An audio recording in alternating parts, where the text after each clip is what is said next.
खंजर वाली भूतनी। बहुत समय पहले की बात है। पुराने खंडहर में एक भूतनी रहती थी। वो भूतनी लोगों को डराकर मारा करती थी। उसे ये करने में बड़ा ही मजा आता था। कितने बेवकूफ होते हैं ये इंसान। डरपोक कहीं के। जरा सी फूंक मारो और हवा में फुर। भूतनी कई सालों से लोगों को डराकर मारती रही और धीरे धीरे उसकी शक्तियां कम होने लगी और अब ये कमजोर हो गई थी और किसी को भी मार नहीं पाती थी। लगता है मेरे जाने का वक्त आ गया है। मैं नहीं जाना चाहती इस दुनिया से। काला साया, शैतानों के देवता, मेरी मदद करो। भूतनी के पुकारने पर शैतानों का देवता काला साया उसके सामने आ जाता है। तो चाहे तो दुनिया की सबसे शक्तिशाली भूतनी बन सकती है। कैसे काला साया, बताओ मुझे। काला साया एक खंजर भूतनी को देता है और उसकी गर्दन पर वार करता है। ये क्या किया तुमने साया? इस खंजर पर तुम्हारा खून लग गया है। अब तुम जिस भी इंसान को इस खंजर से मारकर उसका खून पियोगी, तुम्हारी शक्तियाँ और बढ़ जाएंगी। पर याद रहे, ये खंजर तुम्हारा सर्वनाश भी कर सकता है। हाँ, मैं ये याद रखूंगी साया। तुम फिक्र मत करो। मैं इस दुनिया की सबसे शक्तिशाली भूतनी बन जाऊंगी। उसी रात अनिल नाम का एक लड़का अपने ऑफिस से घर को लौट रहा था। तभी उसे सड़क पर एक बूढ़ी औरत बैठी हुई दिखती है जो ठंड से कराह रही होती है। अरे माई, तुम यहाँ इतनी रात में क्यों बैठी हो? अरे बेटा, अब क्या बताऊं। मेरे बेटे और बहू ने मुझे यहाँ छोड़ दिया। उन्होंने कहा कि वो मुझे लेने आएंगे, पर अभी तक नहीं आए। अनिल को उस बूढ़ी औरत पर तरस आ जाता है। माई, आप मेरे घर चलो। कल मैं आपको आपके बेटे के पास छोड़ दूंगा। भला हो तेरा बेटा, चल।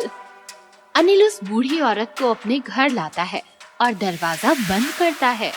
माई, तुम्हें भूख लगी होगी ना? तुम यहाँ बैठो, मैं कुछ बना कर लाता हूँ।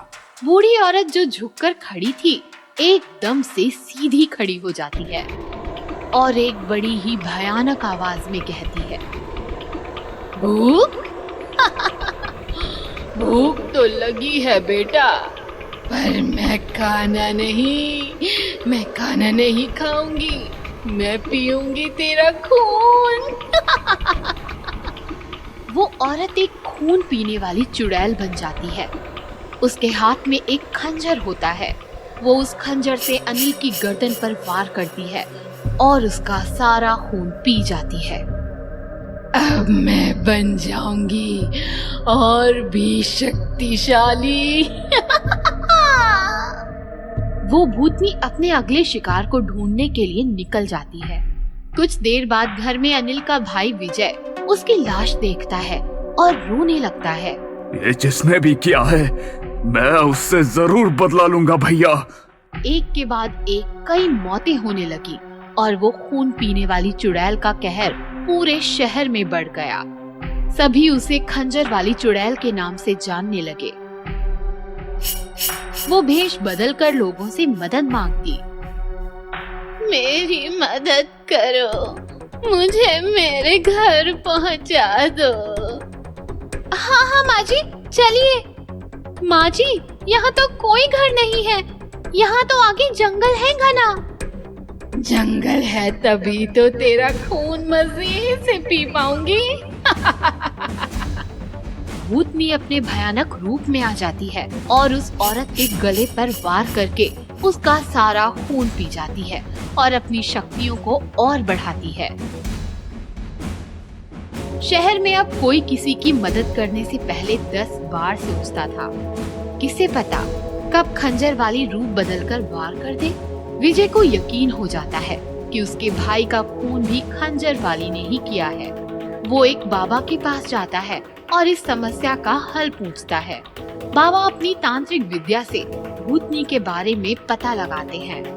उसके जाने का वक्त आ चुका था, इसलिए इंसानों का खून पीकर अपनी शक्तियां बढ़ा रही है ताकि उसे इस दुनिया से जाना ना पड़े।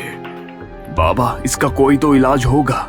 इलाज है, मैं अपनी तंत्र विद्या से उस भूतनी को यहाँ बुला सकता हूँ, पर तुम्हें उस खंजर से उस भूतनी पर वार करना होगा, क्योंकि तुम्हारे भाई का खून उसने पिया है।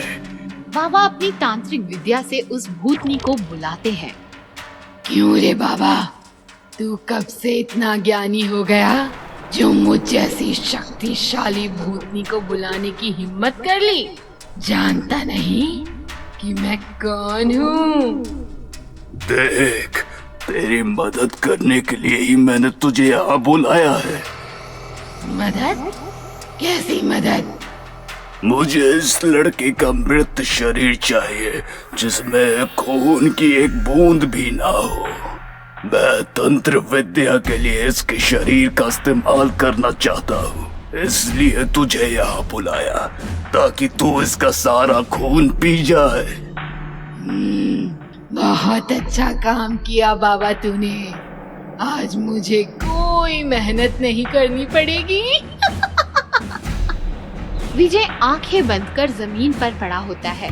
भूतनी उसके पास आकर उसका खून पीने के लिए जैसे ही खंजर उठाती है, बाबा मंत्र पढ़कर राख उसके चेहरे पर फेंकता है। बाबा, ये क्या किया तूने?